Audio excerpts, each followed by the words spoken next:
Hello, dear participants. I am Hasret Ozan Sevim from Hacettepe Law School. I am studying at the last grade. Today, I am going to present smart contracts and their future impact on legal processes. Here it is, our presentation content. I guess most of you have heard about some things about smart contracts, and I'm pretty sure about that all of you know many things about Bitcoin or blockchain. Now, first, let's look at the purpose of this presentation. Contract law is fundamental for market economy and civil society. So, the changes of formalization and application of the contracts affects the structure of economies, structure of business models, companies, and of course our daily lives. So, if the smart contracts could be developed in the future, this technology will be changing many things. And this is the surface of one of the software about smart contracts.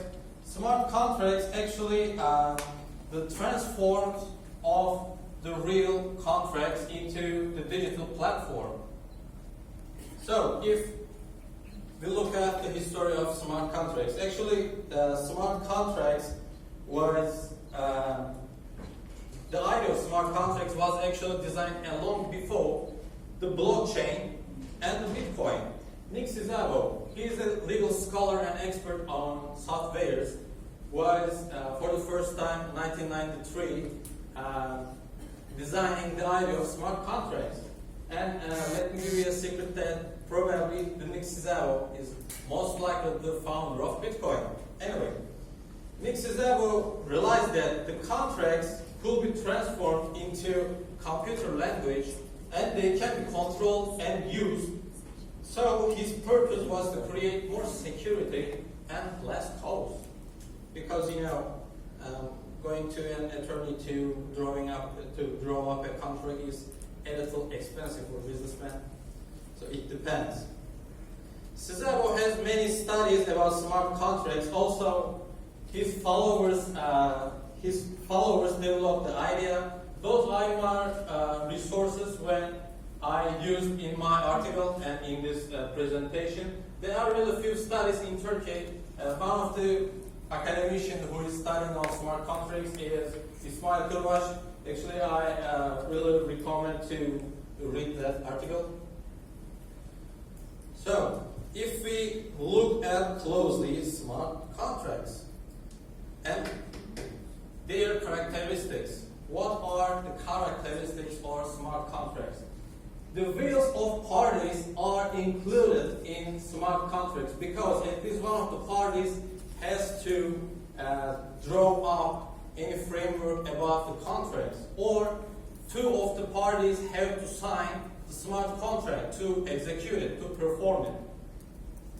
Secondly, a machine mediates to establish a smart contract. So there is no any real man, such as a wholesaler, retailer, or broker, agent, attorney. There is no any intermediary in the system of smart contracts. Only a machine could help you to perform the contract.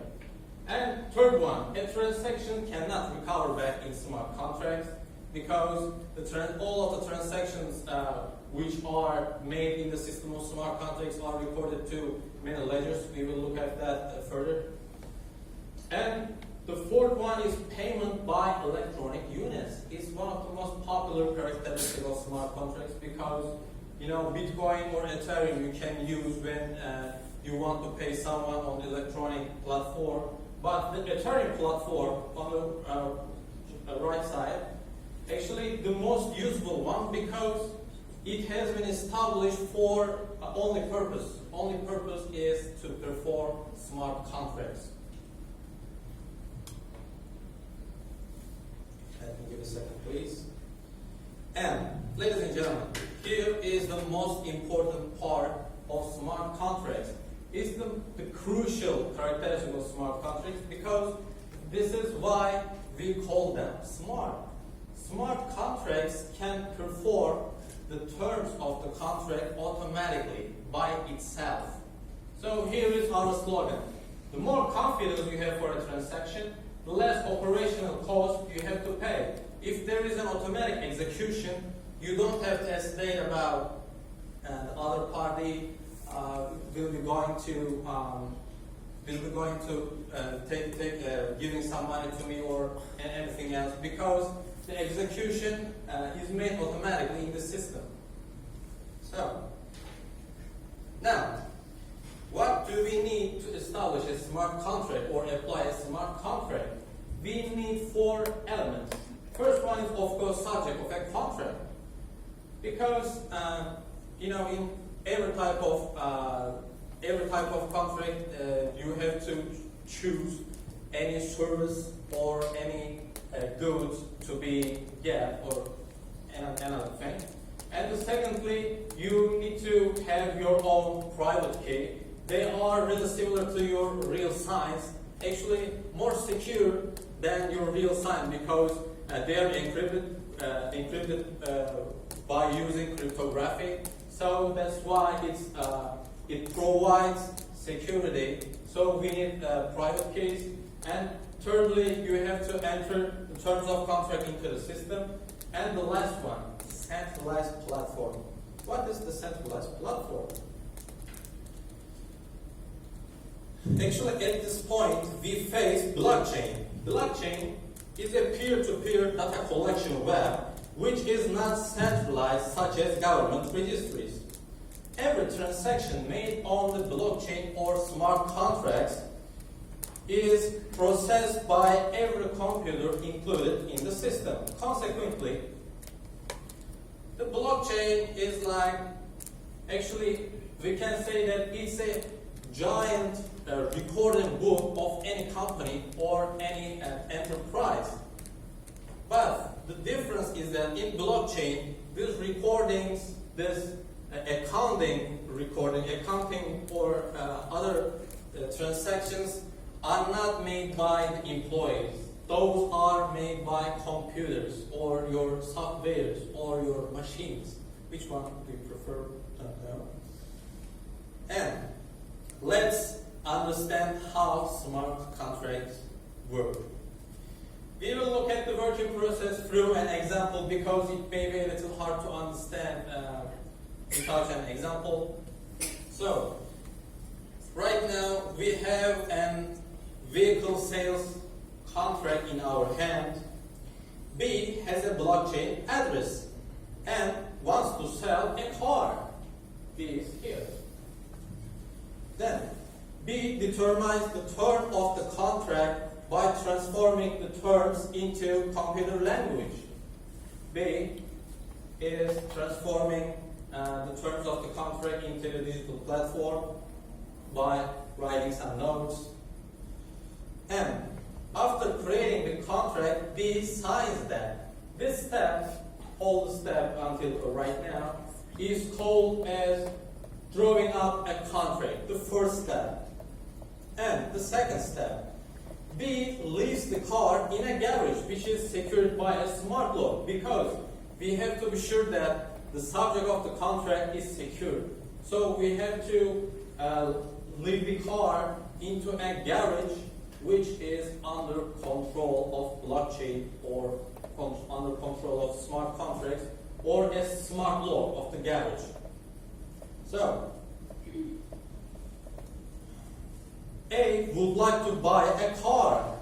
A would like to buy a car and finds the car, B's car, on the internet.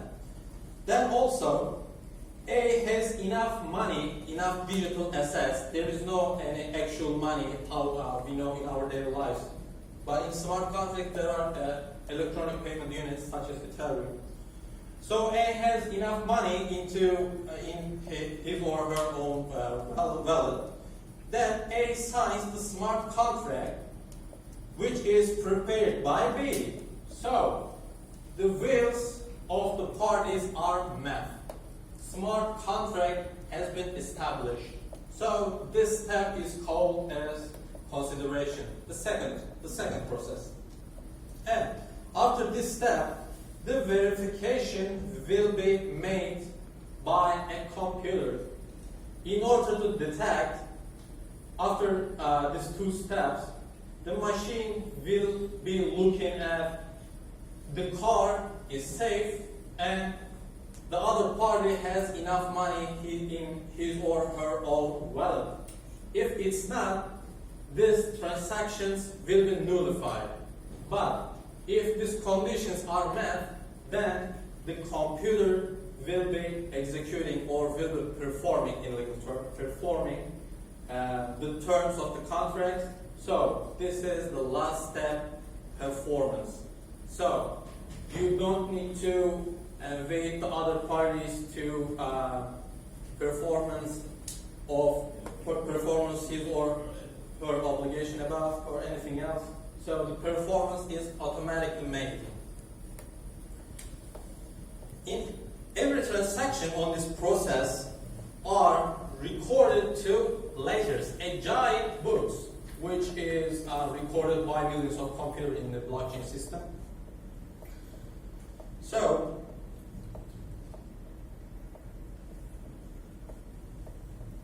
if we look at the next thing, how can we be sure about that the subject of the contract is not defective? What if it's broken?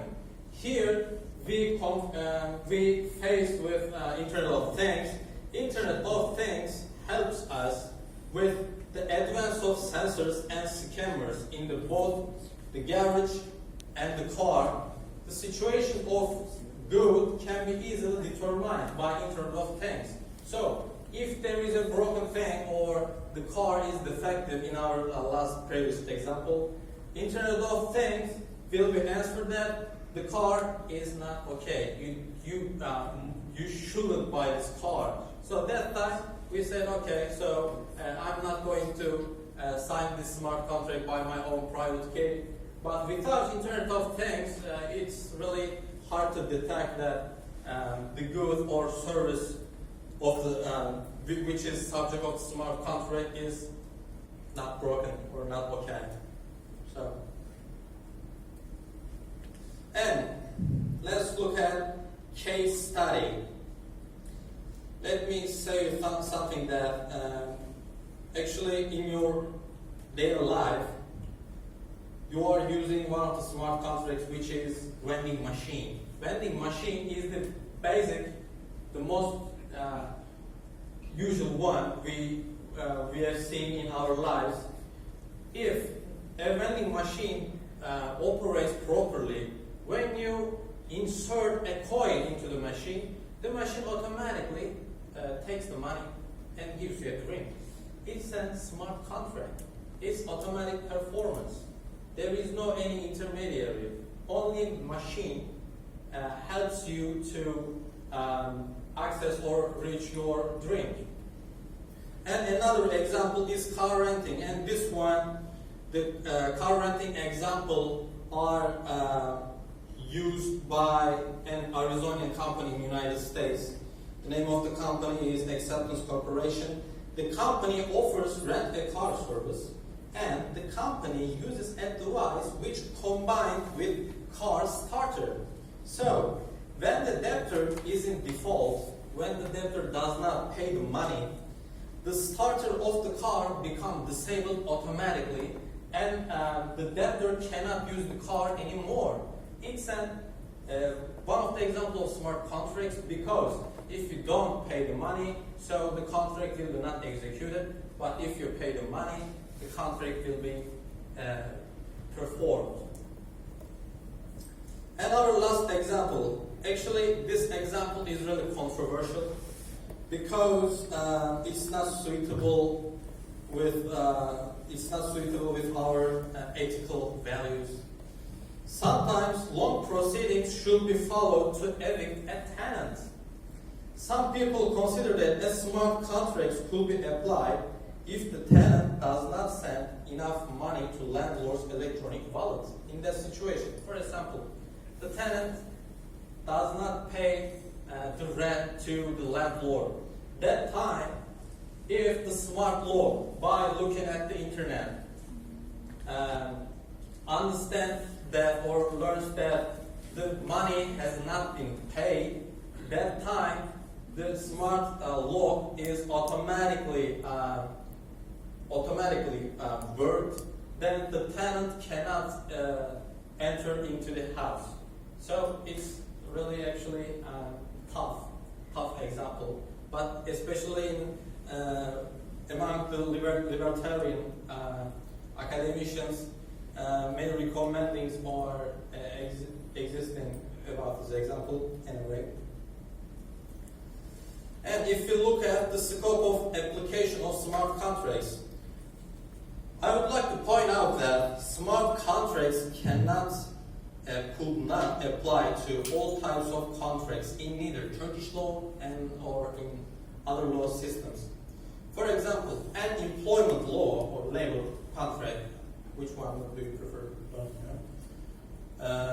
Cannot be performed by smart contracts. Why? Because any machine cannot force someone to work, a real person. It cannot do that. So that's why it's not proper. It's improper for smart contracts for application. But insurance contract, sales contract, profit distribution, rent a car sector, those are really easy to be applied by smart contracts. And the most important part of our presentation, the comparing board. Actually, smart contracts has many advantages than traditional contracts, but also there are some troubles. We will look at that. First one, the cost. If you wanna act a contract and establish a contract or apply a contract, you have to sometimes, if the contract is a little complex, you have to go to the attorney to draw up a contract. So you have to pay fee of attorney. If it's an important, you have to go to notary, and you will be paying fee of notary. And if there is a dispute, so you have to pay much money to your lawyer or the other judgment costs. But in transaction in smart contracts, there are only transaction fee. What is that? For example, if you want to pay someone in exchange with any service or good, only thing you have to do that a click and pay. For example, 0.001 Ethereum to the miners. Who are miners? Miners are who operate the millions of computers in blockchain system. And the transaction fee is really cheap. For example, as I said, 0.001 Ethereum means $1.7. If you want to pay anyone abroad, you have to pay actually at least $45 for Western Union. So it's a very cheap one, cheaper to pay for smart contracts.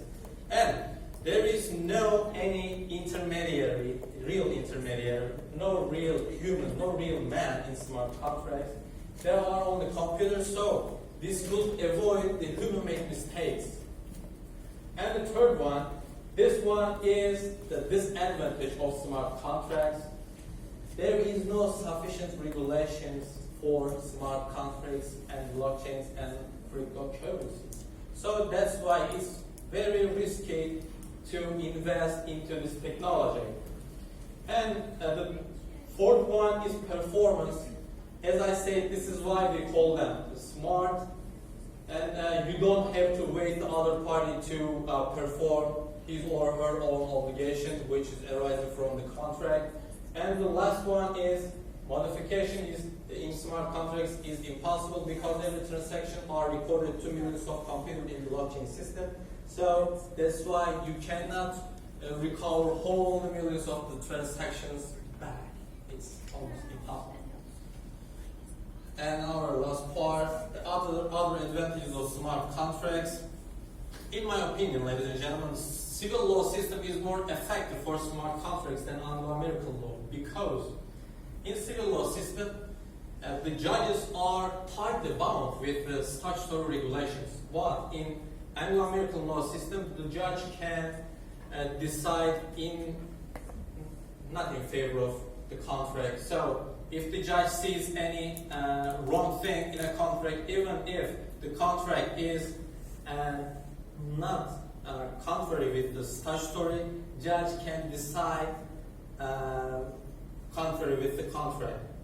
And the second is the centralized systems make safer the smart contract system, and formalized smart contracts could be used over and over again. It's really similar to standard form contracts.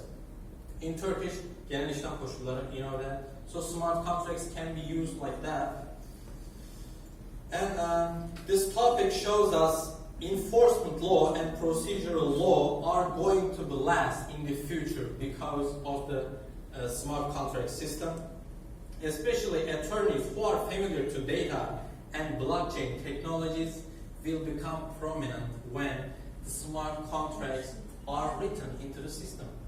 When you are visiting any communication department in any institution, you will be seeing in the future there are many teams which are each of them is including one attorney and one engineer, the computer engineer, because of this type of smart contracts.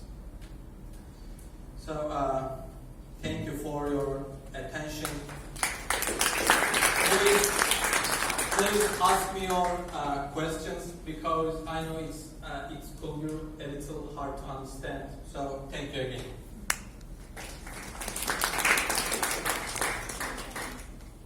Yes, please. Thank you for your presentation.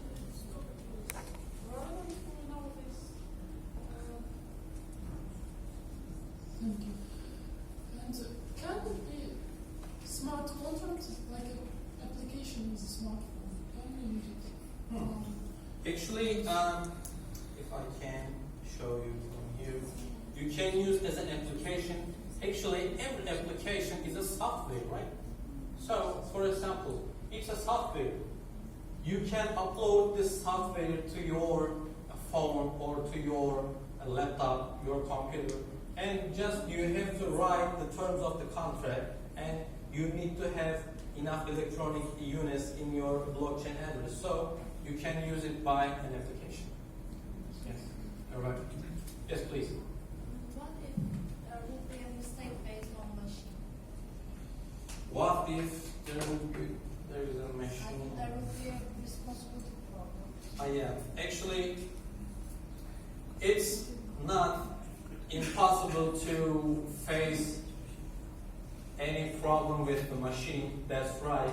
Actually, this problem is out of this topic, but I can say that the troubles with the machines are really less in the system of smart contracts. For example, if you encounter with 1,000 of disputes which are arising from some mistakes by softwares, you can only 10% of that can be seen in smart contract system. Yeah, I remember that, but it is still a possibility. And when it happens, there should be a responsible one. Yeah, of course. For example, the encrypting system, cryptography, in Turkish şifreleme, makes this system more secure and more proper. So that's why, as I said, this possibility of course exists, but it's really hard, almost close to impossible. But there is no solution when it happens. Actually, the solution is about computer science. So it's not, I understand your question, but this question exceeds my knowledge because it's about computer science, the trouble with the software. But I can say that legally, there is almost no problem which cannot just solved by a legal perspective. You're welcome. Yes, please. Will it be mandatory to use bitcoins or? Excuse me? Will it be mandatory to use bitcoins or it's just necessity? Very good question, thank you. Actually, it's not mandatory, but the blockchain system is much more has much more security mechanisms. So using cryptocurrencies are safer, I think. For example, when the smart contracts was the first time designed by Nick Szabo, there was no blockchain system or Bitcoin in 1993, but there was a Bitgold. It was similar to blockchain, but it was not blockchain. So if it's not blockchain, the security side is will not be such stronger. So that's why it's not mandatory, but I think it should be preferred. Thank you. Yes, please. But considering Bitcoin itself, the code in itself is not a predictable and stable currency. So how does that actually affect all the smart contracts? Very good question. Thank you. First of all, I have to say that it's too out of our topic, but it's a really justified question. Actually, there are many stable coins, the cryptocurrencies right now, which are processed by many stock exchanges. So we can create stable ones, but if you look at Bitcoin, it's not stable anyway. So even if it's not stable, you can do any transaction which is made in 1 second. So you cannot affect by the fluctuating in prices. So if there is an automatic performance, generally you don't have to hesitate about the fluctuation of the price. Thank you. Alright, so thank you very much, Hasret. Thank you. Have a good presentation.